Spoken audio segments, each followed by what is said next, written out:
It's a great time to talk about love languages, huh? Mm-hmm. Yeah. Yeah. Okay. Sorry. Just had a whole conversation in my head.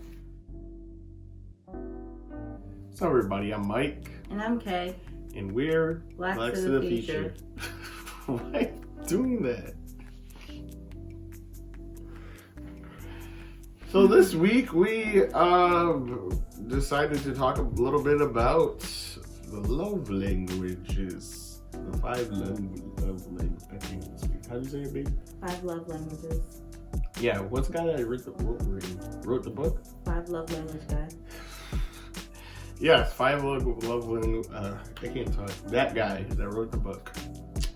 I personally never read the book. Babe, have you read the book? Mm-hmm. So I'm a little bit familiar with it. You want to tell everybody what it's about? It's by Gary Chapman. Am I right? Yeah, I think that's right. It sounds right. Yeah. And pretty much it's a book that breaks down the 5 different love languages. It would be words of affirmation, physical touch, receiving gifts, quality times, and acts of services. Or acts of service, sorry. So pretty much everyone receives love in one of those categories. There's always going to be one that's higher than the rest. And you might have a runner-up that's very close to your primary love language, if that makes sense. So today, that's what we're going to talk about. Our love language. Yeah, I think that's more of the heart of where, like, what caused us to start thinking about it was just understanding, like, in relationships, like, sometimes the reason things are not working, not just in romantic relationships, but sometimes friendships, you might have kind of a bumpy road with people is because, like, you might be showing them love one way, but that's not the way they're receiving it. So, not that they don't appreciate it, but it's not as meaningful to them. So we were like, it's been a while. We did the 5 love language quiz, like 2 years ago? No, I think it was longer than that. It probably was longer than that, but I think when we got engaged, I redid it. I think we were supposed to redo it for one of our premarital counseling things. Did I make that up?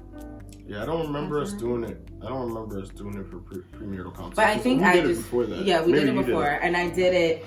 Yeah, I did it in 2019 because I printed it out because I was just like... Yeah, I wish I still had my results. I don't have my results from that long ago. Yeah. But I thought it would be interesting too because I wish I did have them only just see like... The comparison.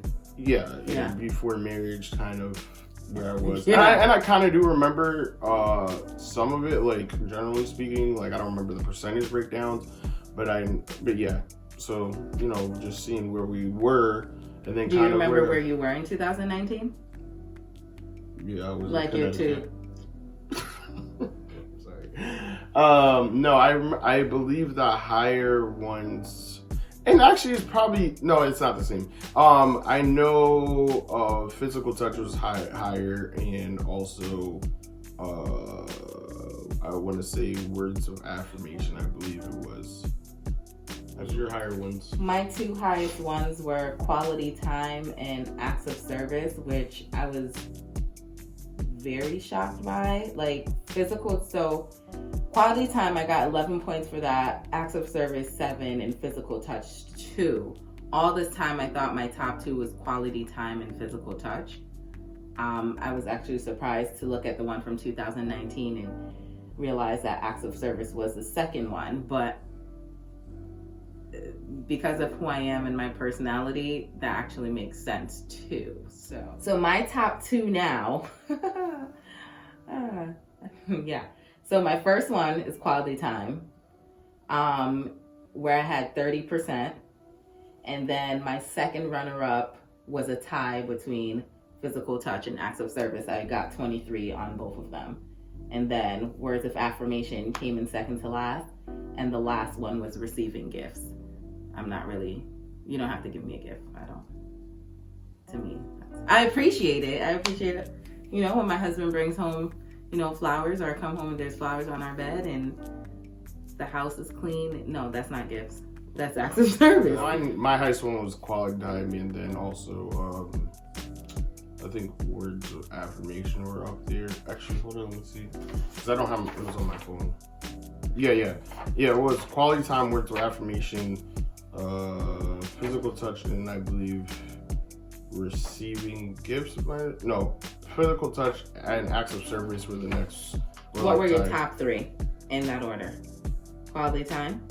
Yeah, quality time, words of affirmation, that's what I said. And then I believe physical touch, acts of service, and then receiving gifts was the last one. I just feel like I'm pretty much, probably pretty similar to what I was before, I would think. Yeah.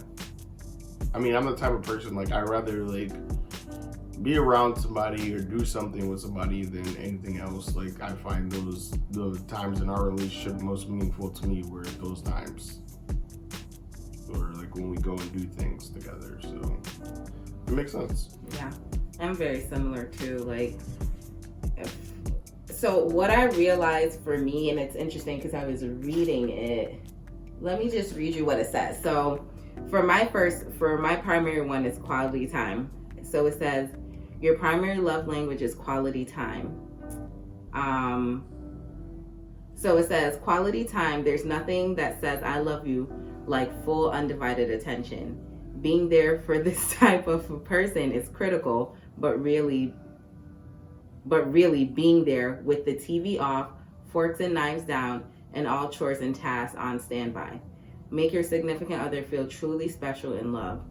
Distractions, postponing dates, or failure to listen can be especially hurtful. Quality time also means sharing quality conversations and quality activities.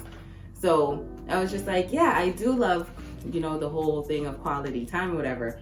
But then when I read the breakdown, I was just like, yo, that's so true. Because I could be hanging out with somebody, but if I feel like they're distracted, like they're doing something else, to me, I'm completely wasting my time. Yeah, I don't feel that way. I feel almost the opposite. It doesn't. Sometimes I just rather be in somebody else's presence. They don't have to be quote unquote paying attention to me. So it's interesting how that is very like split in terms of I guess what someone might consider to be quality time. Yeah. Right? Like your presence is enough versus someone that's like, okay, I want you to pay attention to me, not in like a what's the word? You get what I'm saying? Yeah, needy kind of way. Yeah, exactly. It's just like they want your attention. They want it to be focused. Like they want they want it to be reciprocated. Is the way I'm trying. That's the way I could say it. And I think that it's interesting that we're both quality time. That's our number one. But that little ripple in the sand, ripple in the water. You know what I'm trying to say? That little differential, whatever, is very important because that actually, when we first got married, was like a thing. It's not a thing as much because I'm just like, you know what, Kadeen, I'm not gonna let this bother me to the point where I just want to like spaz out. I'm just gonna be like, all right, whatever.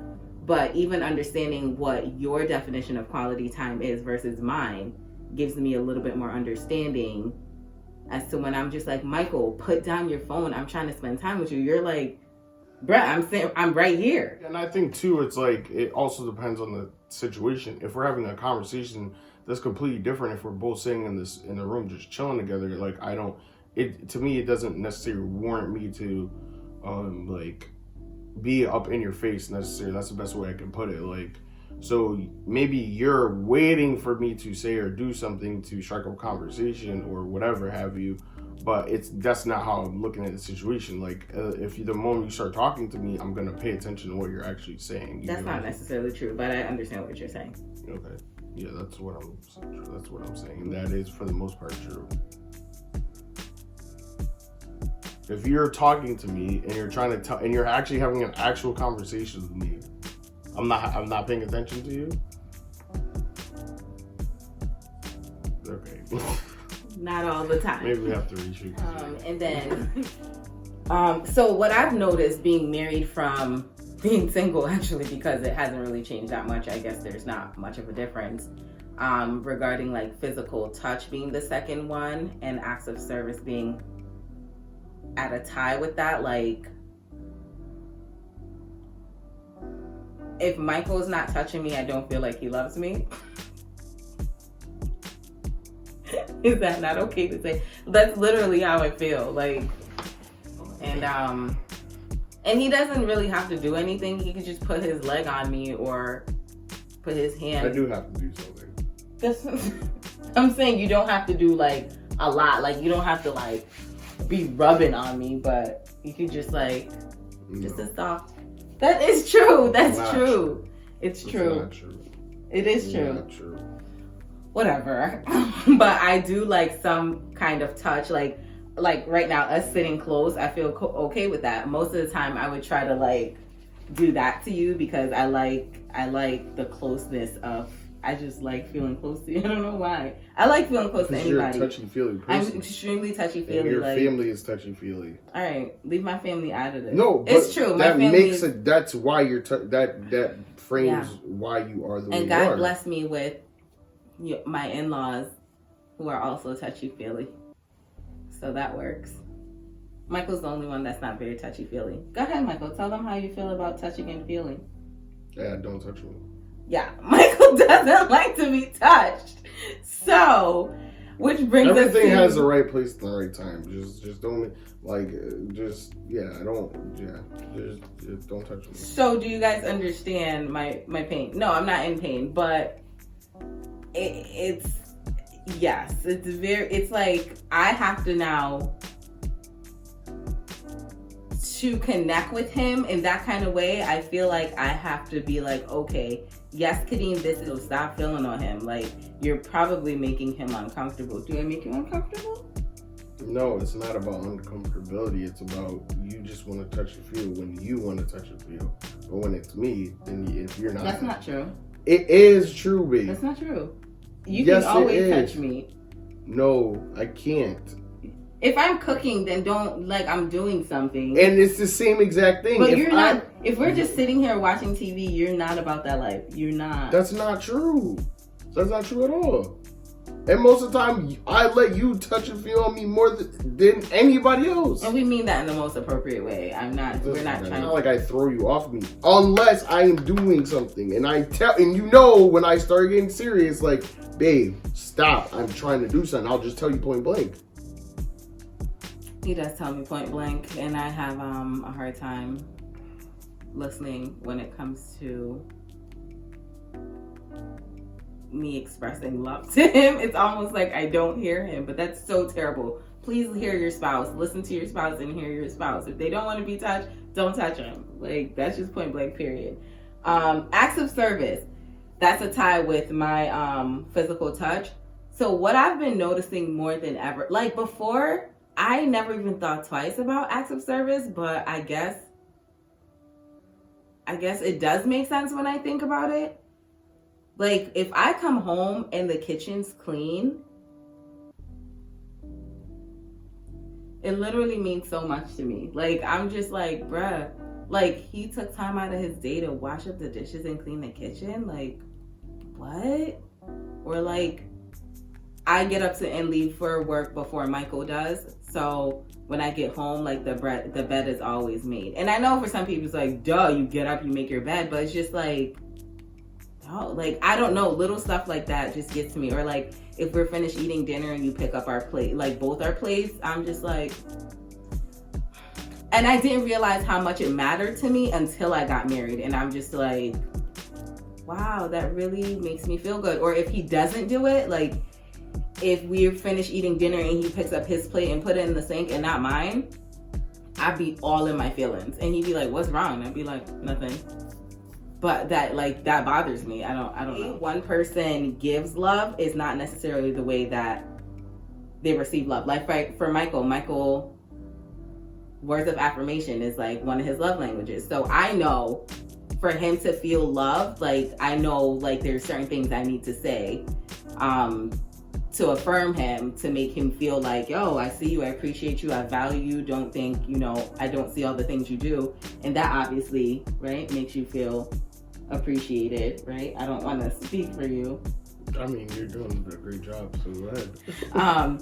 But if Michael turns around and say to me, like, baby, I appreciate you, thank you for doing this and the third, I'm just like, yeah, okay. Like, like, to me, it's like an obvious thing. Like, I don't need that. when it comes to like people in our lives, people we have relationships with, I think it's important to like not only for them to know what your love language is, but for you to, it's a selflessness to like learn the other person's love language so we can better communicate and have relationship. Like for instance, like my mom, quality time is her love language, hands down, period. You mention your mom every video. I don't mention my mom every video. No, I don't. I just thought it was my funny. mom does. I do that, don't I? That's but hers is like quality time. If I don't see my mom for like a few days, I mean, I haven't seen my mom in a week, and honest to God, it feels crazy not seeing my mom for a whole week. But like, I know she probably feels some type of way. Like, she probably misses me. Yeah, but y'all, this is what I don't It's understand. different. Being on FaceTime and stuff is different from actually being around somebody. I like, get that, but what I'm saying is it's not like you can't see them. You get what I mean? It's like you're saying I have not seen my mom in a week. That is not true. You see your mom every day. I don't. I have not seen my mom. I haven't been on WhatsApp or FaceTime in a minute, actually. Do you have anything to say? Am I touching you too much? That's what a whole nother thing. It's not that I don't mind it's not that I mind being touched. It's Kadeem is a type of person like the touch by itself is not enough. Like this is like Kadeem, this is not enough. She has to be like, okay. No, I don't. That's you. And I'm just No, like, I don't. bruh, just chill. Like just be satisfied with this. And it's like, it's not enough. It's just like, you have to do all the extra stuff. And that's where I'm just like, babe, all right, get off me. You see that, y'all? I'm just telling you, that irritates me because it's just like. Then I just won't touch you. No, that's. Because I can't do it no other Yes, way. I can't just be like this. You can. This feels whack to me. Like, this feels like I'm not even touching you. And that's what I'm saying. This is. But if I'm like, if I do this, Yeah, I feel that's- like I'm touching you. Yes, that's exactly my point. That's the difference. It's like, that's probably why you have relational issues. No. I don't have relational No, issues. I'm saying, you were saying how you got relational babe, issues. listen to what I'm saying. How I got relational issues? Is that even a word? Relational. How yes. I got relational issues? That's no. How I I'm got listening. I'm relational trying to say. issues. I'm saying because you were just talking about how you and your friend have the same love language, but why isn't it like not meshing? Well, inside. Please. Baby, We gonna listen to him dissect why me and my friend got relational issues. Go ahead. All I'm saying is based on what we just talked about, you can start to see why people. Why? I don't see it. Lay it out. Make it plain. We both like quality time, correct? Right. And we just talked about the difference between. So we're talking about me and my friend. Go ahead. Listen. Go ahead. Oh, we just talked about that, right? Right. We just talked about physical touch and what that both means to us. So what you trying to say? You're I don't know. not hearing. I'm not hearing you. What you saying? You asked a question, and I'm actually trying to answer a question, but you're not listening to me. You said yourself, you were saying, we were sitting there wondering how come our love languages are the same, but sometimes we don't mesh. And I'm saying, look at just me and you. We have the same love languages. Oh, I see what you're saying. That's all I was saying. So it's like, the way that's interpreted to the person itself has to be understood as well. Because for me, this is physical touch. For you, okay, yeah. you get what I'm saying? For us, sitting here watching TV might be quality time to me, whereas you're like, turn the TV off, put your phone down, and talk to me. You get what I mean? That's what I'm saying. So you have to look at it not just on the surface level of, they like this, but like, what does that actually mean to that person? Yeah. That's all I was trying to tell you. Okay, so this has been a mess of a video, but if you have someone in your life that you love and appreciate and maybe want to strengthen your love language, What? I don't know, right? Strengthen your relationship. Yeah. It would be a good idea to take the love language quiz to find out what that is.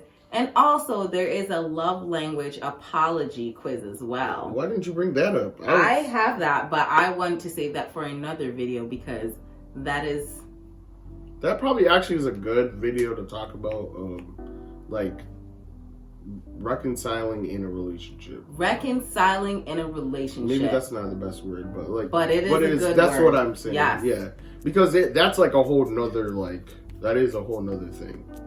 Like how somebody says I'm sorry versus another person. Oh boy, that's gonna be part 2.